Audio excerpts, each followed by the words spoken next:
हमें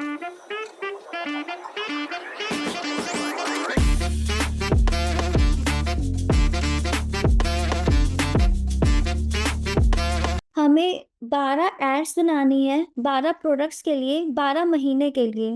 ओके, हर ब्रांड में एक प्रोडक्ट नेम होगा, उसकी एक टैगलाइन होगी और उसका एक एड बनेगा और हर महीने का अलग अलग प्रोडक्ट होगा और प्रोडक्ट जो भी हो वो उस महीने को सिग्निफाई करना चाहिए कि मतलब अगर आप मैंगो का कुछ भी प्रोडक्ट बेच रहे हो तो वो महीने से वो मई या जून जुलाई से कैसे सिग्निफाई है, कैसे कनेक्ट कर रहा है।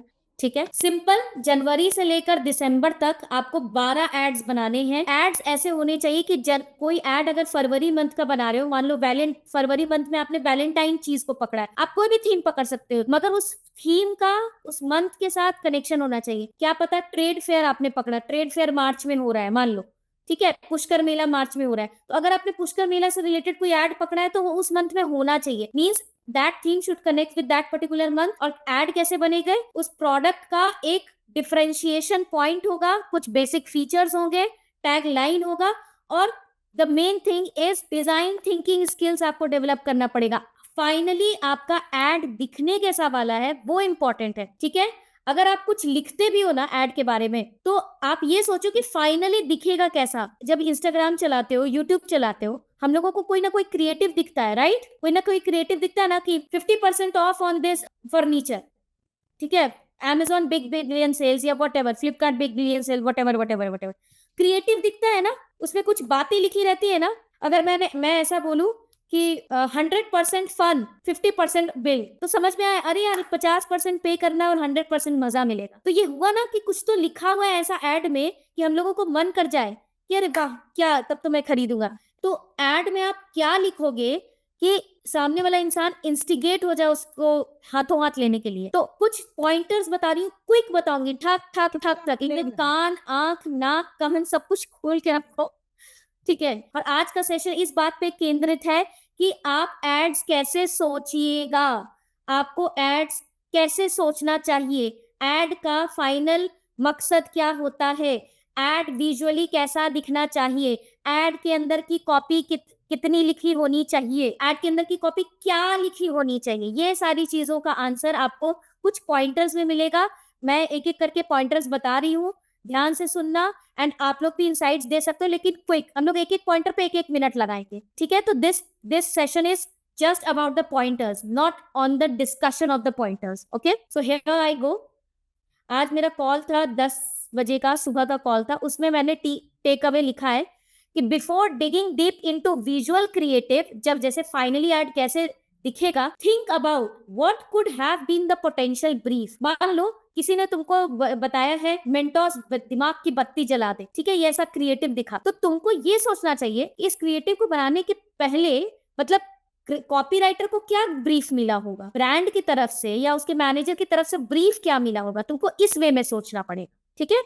सेकेंड पॉइंटर है right brief in 10 different ways and you will have 10 different view points. मतलब जब भी तुम्हें एड बनाने को दिया जाए, क्रिएटिव एड्स बनाने को दिया जाए, तो उस ब्रीफ को ना 10 तरीके से लिखो। फॉर एग्जाम्पल कोई ब्रीफ है कि आपको एक मेंटोस का ऐड बनाना है जिसमें आपको दिखाना है कि बस इसको खाते ही है ना लोग बहुत कूल महसूस करते हैं, तो अब इस चीज को तुम 10 तरीके से लिखो, लोग कूल कैसे महसूस करते हैं। अरे आइस एज जब होता है तब भी लोग कूल महसूस करते हैं, मतलब मैंने क्या बोला, लिखो। मैं एक एक्सरसाइज था ना, मैंने तुम्हें बोला था वर्ड फॉर्मेशन एक्सरसाइज, कुछ कुछ होता है हमें भी बोलता है घर, घर मतलब ये, घर मतलब संस्कार, घर मतलब परिवार, घर मतलब ये। तो अगर ब्रीफ मिला तो उसको 10 तरीके से लिखोगे तो 10 व्यू पॉइंट मिलेगा। और एक और चीज गाइस, सिर्फ चैट जीपीटी पर भरोसा नहीं करना है, काफी जेनरिक आंसर मिलेगा।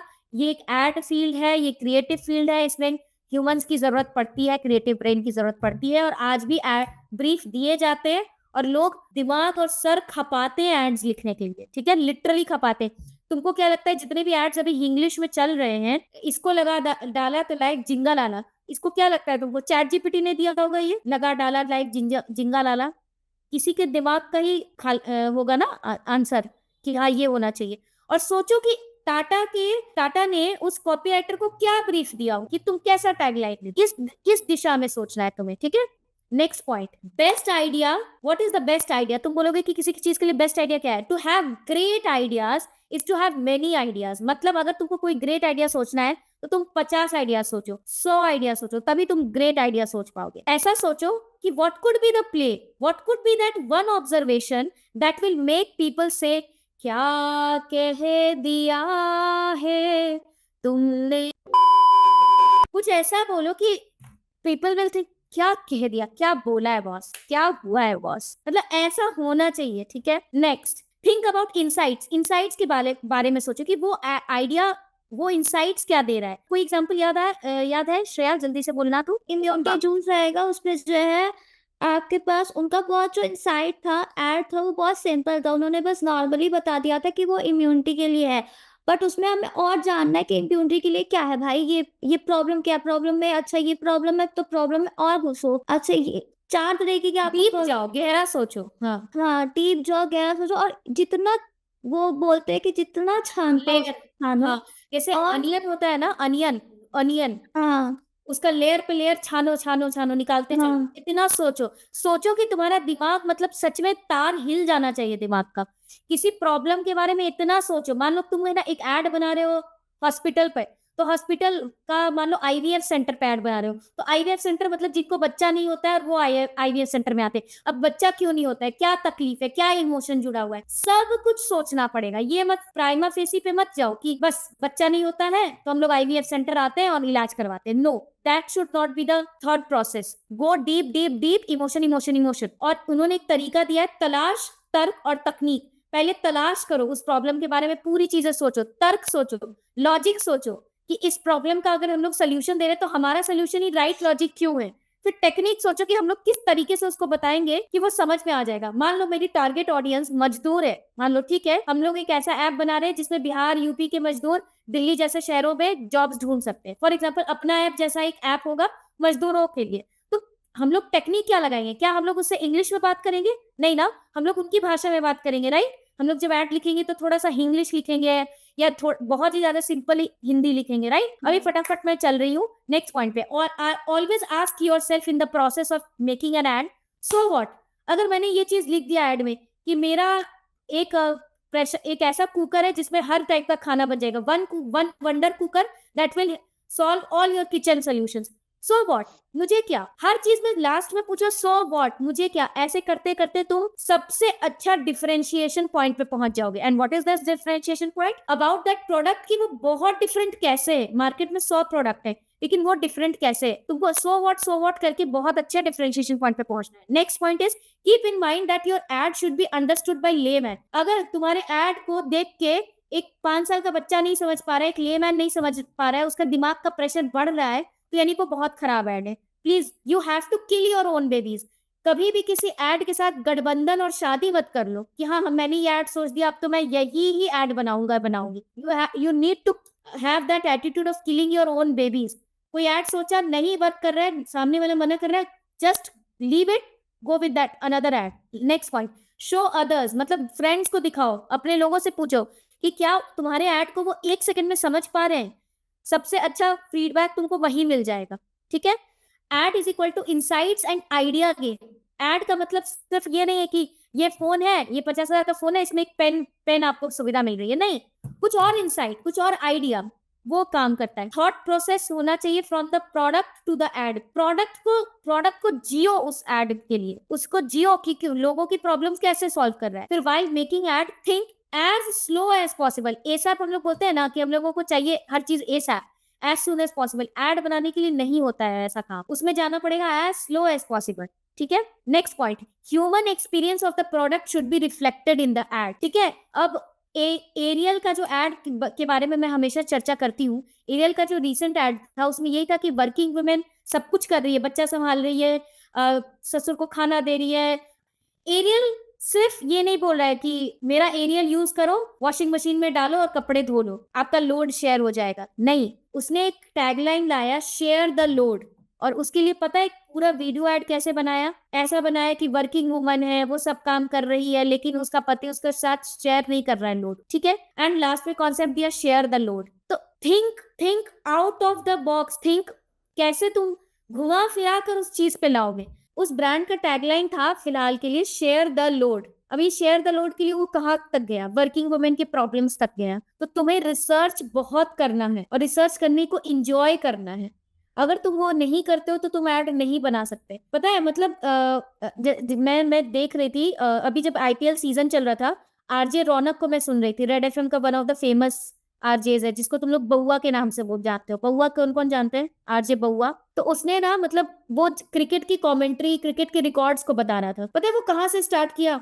ऐसे स्टार्ट किया, आपको पता है सूरज से चंद्रमा की दूरी कितनी है? आपको पता है पृथ्वी से इसकी दूरी कितनी है? अरे जितनी दूरी है ना उतनी दूरी पर वो बॉल फेंकते हैं, and that is Chris Gayle. कहाँ से शुरू किया, कहाँ पर पहुंचा दिया। That is the power of scripting, that is the power of making people drive with emotions in the context. तो कोई भी एड को ना तुम हर तरीके से सोच सकते हो। क्या पता तुम्हारे रोजमर्रे की जिंदगी से कुछ ऐसी बात निकल जाए और वो तुम अपने एड में चिपका दो, और ऐसा होगा। आज के बाद से जिंदगी को ना पूरी तरह जीना शुरू करो, हर एक मिनट को ऑब्जर्व करो। अगर मम्मी खाना ला के दे रही है तो देखो कि हाँ मम्मी, अब अभी जस्ट एक सिंपल सा ऑब्जर्वेशन, हम लोग क्या होता है ना कि खाना जब खाते हैं तो हम लोगों को चाहिए कि यार कोई आईपीएल चल रहा हो, कोई वेब सीरीज चल रहा हो, हम लोग खाते वक्त कुछ देखना पसंद करते हैं, राइट? हम लोगों को बस खुशी मिलती है, मतलब एक स्टिमुलेशन मिलता है कि यार हम लोग प्रेम से अकेले नहीं खा सकते। That is one thing, right? तो अब इस चीज को भी हम लोग कैसे ऐड में बुना सकते हैं? कोशिश करो, मैंने क्या बोला, हर चीज लिखने की क्यों कोशिश करनी चाहिए। कोई भी ऑब्जर्वेशन किसी भी ऐड में यूज हो सकता है, you need to have that skill. Next point है, ask on what insight is the product based. ये जो प्रोडक्ट तुम्हारे पास दिया गया ऐड बनाने को, ये क्या क्या इनसाइट्स आ सकते हैं इसका? क्या ये एक वर्किंग वुमेन को हेल्प करेगा? क्या इससे देश की कौन सी प्रॉब्लम सॉल्व हो रही है? 75 क्वेश्चन पूछो, 75 इनसाइट्स निकालो उस प्रोडक्ट के बारे में। जब तक तुम डीप नहीं जाओगे तुम्हारा एड वैसा नहीं बनेगा जो अवार्ड विनिंग हो, या लोगों को दिखा सको, या पोर्टफोलियो में ऐड कर सको, ठीक है? फिर जेनेरिक बनेगा, और जेनेरिक की इज्जत नहीं है। Highlight the problem, create an imagery. Problem highlight करो, क्योंकि एड बनाने का कला में सबसे ज्यादा तुमको देखना है कि कौन सा प्रॉब्लम सॉल्व हो रहा है। जैसे अगर श्रेया, अगर तुम्हारे पास कोई एग्जांपल थे तो फटाक से बताओ। तो इसके ऊपर था कि दो, एक लोग इंडिया में है और एक लोग ऑस्ट्रेलिया में है, और वो दूर हो रहा है, तो वो कनेक्ट कैसे करे? क्योंकि उनको भाई उनका दिल दुख रहा है, ये हो रहा हुआ है। तो उसमें ऑस्ट्रेलिया वाला जो इंसान था उसके हाथ में एक टॉय था, जो it's like connecting both. So imagine, wifi creatively सोचना है, विजुअली सोचना है। जब ऐड बनाओगे तो देखो उसका दो हाथ दिखा रहा है, एक में टॉय है, एक में ना वो मतलब जैसे नहीं होता है पकड़ रहा है। प्रेमिका को पकड़ने की कोशिश कर रहा है, हाँ। उधर प्रेमिका के पास भी टॉय, और किस तरीके से ऐड का क्रिएटिव बना हुआ था। हाँ, और तो ये वो तुरंत कनेक्ट, अपील करेगा। हाँ, और वो कनेक्ट कैसे कर रहा है? उसके लिए उन्होंने एक फोन बना दिया, उसमें वाईफाई बना दिया कि ये वाईफाई से एक दूसरे से कनेक्ट हो रहे हैं, और टॉय का प्रमोशन हो गया। Product was toy. Problem should be interestingly depicted, मतलब ऐसा नहीं एकदम बोरिंग तरीके से प्रॉब्लम को नहीं डिपिक्ट करना है। अब यही टॉय वाला जो एड था, उसको सीधे ऐसा तो कर सकता था कि टॉय का बस बड़ा सा पिक्चर डाल दिया, हाँ खरीदिए टॉय, ऐसे भी तो लिख सकता था। बट ये कोई तरीका है एड बनाने का? ऐसे कौन खरीदेगा? मतलब खरीदने वाले तो क्रेजी लोग खरीद ही रहे हैं, ठीक है, बट द थिंग इज आपको इंटरेस्टिंगली दिखाना है। हमेशा एड को क्रिएटिव वे में सोचो, विजुअली कैसा दिखने वाला है। तुम्हारे लिखने से भी ज्यादा दिखने का इंपॉर्टेंस है एड, ठीक है? नेक्स्ट क्या है? एड शुड, एड कभी कभी एजुकेट भी कर सकता है, कभी कभी एक्साइट भी कर सकता है, ठीक है? ये दो इमोशन एड जनरेट कर सकता है। अब एड को कैसे अप्रोच करो? एक एड है, इसको सबसे अच्छे श्रेया समझा सकती है। Ad connected to the problem, right product insights, reasons to exist, show the problem visually in a proper way, revisit the problem. Shreya एक बार इसको फिर से तुम, क्योंकि तुमने ये बहुत अच्छे से लिखा था, इसलिए मैं चाहती हूँ कि ये वाला प्रॉब्लम स्टेटमेंट तुम समझो। आपका अगर जो इंसान आपका एड देखे, उसको देखते ही पता चल जाए कि हाँ भाई ये प्रॉब्लम ये सॉल्व कर रहा है। ऐसा ना हो कि प्रॉब्लम कुछ है और एड कुछ और है, ऐसा नहीं है करना है। और जब आपका एड जो भी प्रॉब्लम है उसको प्रोडक्ट जो है उसको सोचो कि वो क्या प्रॉब्लम सॉल्व कर रहा है, क्यों वो एग्जिस्ट कर रहा है, और उसमें डीप जितना आप जा सको उतना जा पाओ। और क्या था डीप में ना तुम कोई सा भी डाटा यूज करो, मतलब कुछ भी यूज कर सकते हो। You have to use Bing, Bard, Perplexity, Quora, Reddit, सब जगह से उसका इंसाइट्स कलेक्ट करो। ठीक है। और जब आपका फाइनल एड बन जाए तो फिर से प्रॉब्लम पे जाओ, देखो ये क्या सॉल्व भी कर रहा है, कहीं ऐसा तो नहीं मैं कुछ भूल ना हो। हाँ, At the end क्या of बात the सही day, बोली। आपके एड को देखकर इंसान के वाह वाह यार क्या एड बनाया है, मतलब ऐसा क्या कह दिया है। सो अभी के लिए इतनी सारी चीजें दिमाग में रखो, ठीक है। ओवरवेलमिंग तो नहीं ना लग रहा है गाइस, समझ में आया? ओके।